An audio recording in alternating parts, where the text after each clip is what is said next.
Okay, this is my favorite video to film every year. Now, it doesn't seem to be everyone's favorite video to watch, and I understand why, because it's about me. And you guys aren't here for me. You guys are here for what I can give to you. I get it. I get it. No need to explain. I'm but a pawn. I'm but a jester. I'm but a messenger, a giver of things. I know my place. But seriously, we are recounting what we've worn this year.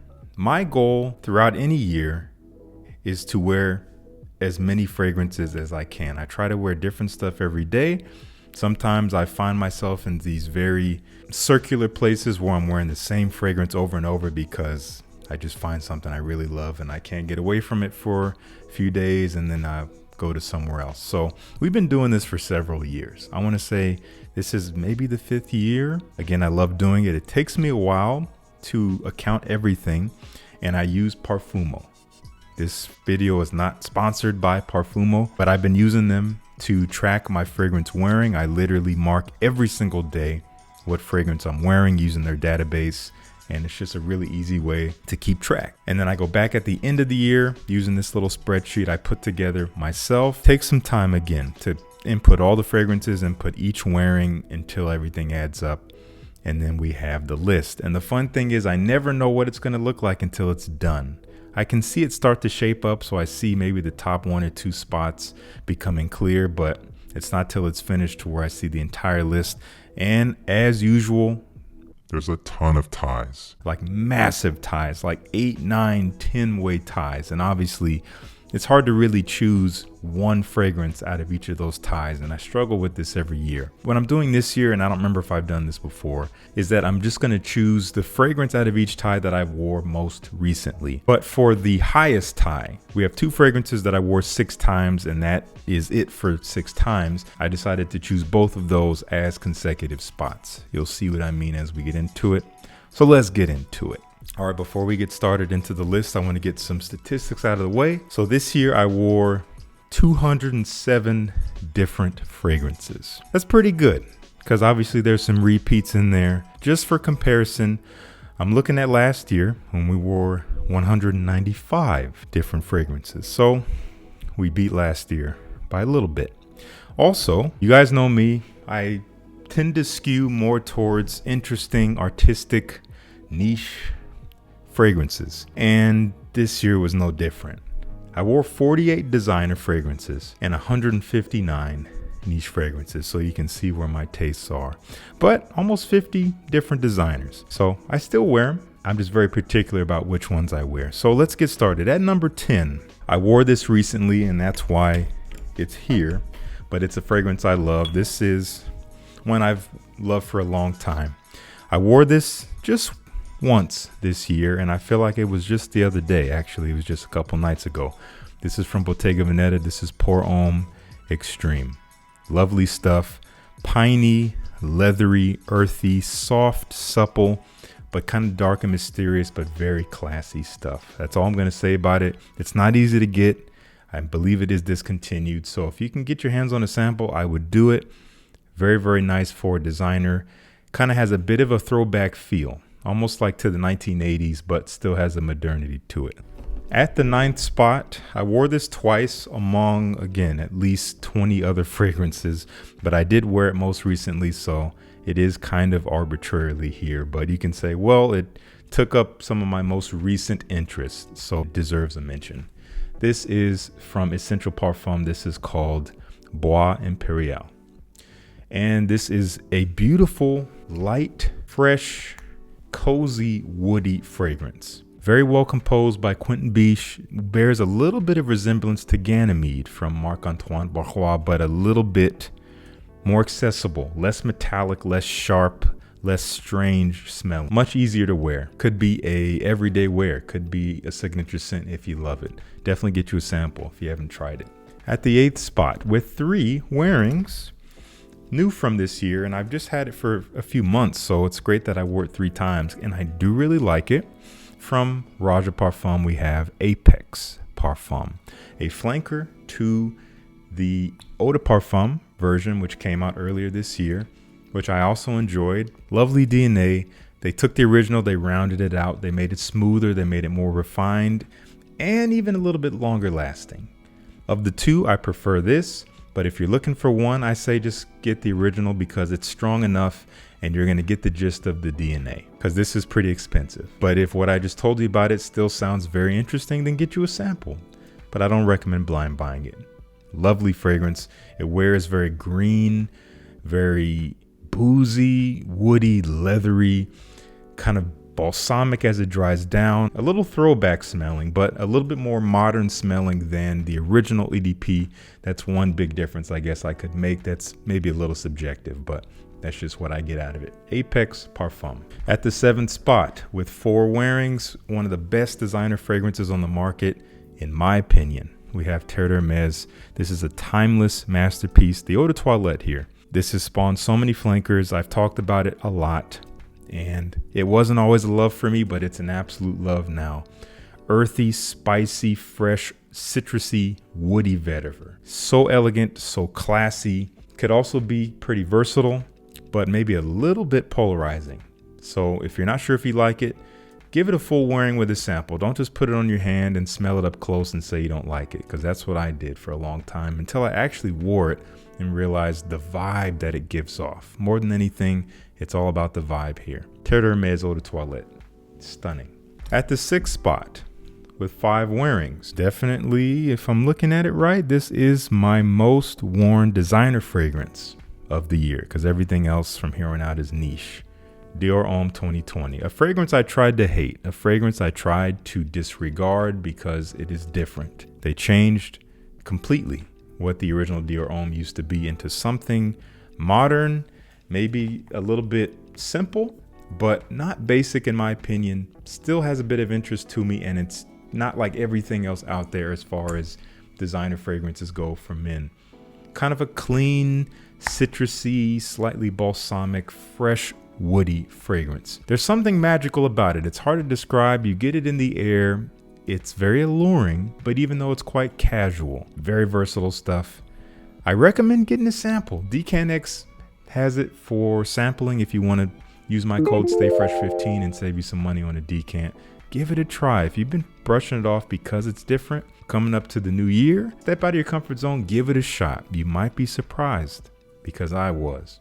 You never know. And you guys know me, I'm known as a snob around these streets. but I like this stuff. Dior Homme 2020. At the 5th spot with 6 wearings, this is going to be a tie technically in terms of wearings. So the 5th and 4th spot could be interchangeable because they have the same number of wearings, but we need sequential numbers. So here we go. Straight to Heaven from Kilian.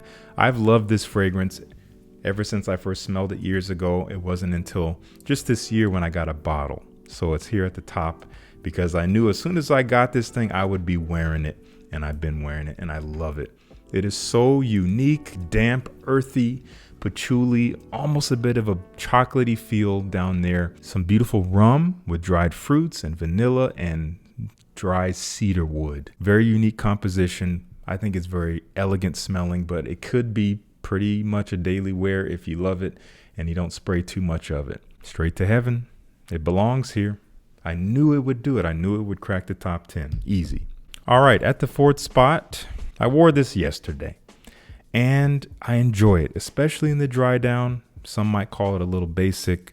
Well, I think it's just me. I've called it that because it's basically an inspired fragrance. And to me, I'm not going to go into it. I've done that in many videos and people's toes will be stepped on if I keep talking. So we're just going to move on and say Cedrat Boise has made it to the number 4 spot with 6 wearings.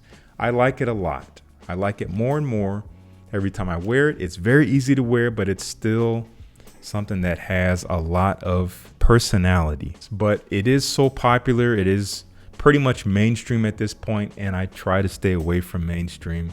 That's just me. I would rather not follow the crowd. I'd rather set myself apart. And some of you guys have a problem with that, and that's fine. But I can only be me, so I'm going to be me, and I'm going to wear what moves me. I wouldn't say this moves me, but I really like it. I find it very pleasant, and when I am wearing it, I'm enjoying it. Sweet, fresh, fruity, woody, smoky, and leathery in the dry down. I like it. Can't deny it. Cedrat Boise at number 4. At the third spot, we have basically a bona fide clone, but a clone that sought to improve the original. And this is based on a Ventus, like Cedrat Boise. I'm surprised it made it this high, but at the same time, I'm kind of not, because I brought this with me on a trip I took earlier this year to England. I was on tour in England for an entire month. We did 15 cities. I'm playing with a band called Earl Thomas and the Pain. I'm going to have a link down below to our newest record. Check it out. Good stuff. I only took a handful of fragrances with me on this trip, so those fragrances got a lot of wear. The top fragrance on this list being the one that got the most wear, and you'll see what that is. But for now, this is Empereur Eau de Parfum from Parfum Vintage. Again, clone of a Ventus, but a little different. This is a little bit thicker, denser, muskier, and fruitier, I believe, than a Ventus. Pineapple is really pumping here. Smells beautiful, and honestly, if we're going to count compliments as anything positive, has gotten me way more compliments than a Ventus ever did. So that feels good. I can't deny that. And it's a fun one to wear. It has good performance, so I smell it all day on my skin. Just an easy one to wear, and I wore it a bunch. I wore it 7 times this year. I'd say at least 5 of which were during that trip. Anyway, Empereur Eau de Parfum. At the second spot with 9 wears. And honestly, I know I wore this more, but I was wearing it before I had a chance to really log it because it wasn't on Parfumo yet. I probably wore this at least 15 times, but I can't be sure about that. So I'm going to go with what I was able to log as soon as it was actually put into Parfumo. I want to give a shout out to my friend Lenny who got it on Parfumo. Thank you for helping that happen. But this is my fragrance, Second Soul, my follow-up, my flanker to Brass and Soul. I've talked about it a bit. I have videos talking about it, so I'm going to link one of them up here where you can get more information. This is available now. It is limited. So if you've been sleeping on it, you might miss it if you keep sleeping. I would wake up, look at some information, look at the other reviews on YouTube. Don't just take my word for it, and see how you feel, see if it interests you. But what I can say and what I've seen from others, this is a good one. It's hard to put down. So more wearings to come. And again, I know I wore it a whole lot more than I said. That is Second Soul, my collaboration with Zaharoff.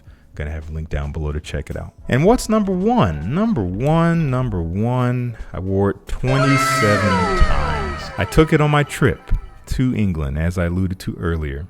This was the one I wore the most while in England. I think that's where I got most of its wearings this year. I don't think it would have ranked quite as highly if I didn't bring it with me, but I'm glad I did. I wore it on almost all of my gigs. Every performance I had, I wore it, and it's just so fitting. So you guys probably already know what it is. This topped the list last year too, by a long shot. Brass and Soul, once again, 27 times. I'm not going to talk much about it because, first of all, it's discontinued, so you can't buy it anymore. Second of all, I don't want to just sit here and blab about myself and a fragrance I had part in. But I'm really proud of this stuff. I think those of you who got it and liked it really liked it. And it's just been a joy to wear. And it's been a joy to see all of you guys' reactions and your feelings about it. Those of you who liked it and wore it and maybe even went through your bottle. That's just utterly humbling to see. So thank you guys so much for your support. Brass and Soul was really a game changer for me in terms of this whole fragrance YouTube influencer thing. It's been an honor to work with George Zaharoff and to have this, have my name on it and have it out in the world and have people enjoying it. That is mind blowing. If you miss Brass and Soul, again, this is your chance to not miss out on another fragrance like this. Again, it's tied to it. It's part of the lineage. Second Soul is still available. You have a choice. I'm going to love you either way, but Make the right choice. anyway, that's it for me, guys. That's what I wore the most this year for 2022. Very exciting year. Lots of big things. I got married and all kind of other things. Lots of exciting fragrances and whatnot. So really curious and really excited to see what 2023 brings, especially for this channel. I look forward to making more content for you guys and for just bringing, again, more newness to the space. I want to keep evolving. I want to keep helping the space evolve. So let me know what you guys think down below in the comments. Let me know what one fragrance you wore the absolute most this year, if you think you know, if you logged it, because I know some of you guys do use Parfumo as well. Go ahead and take a look and let me know what you wore the most.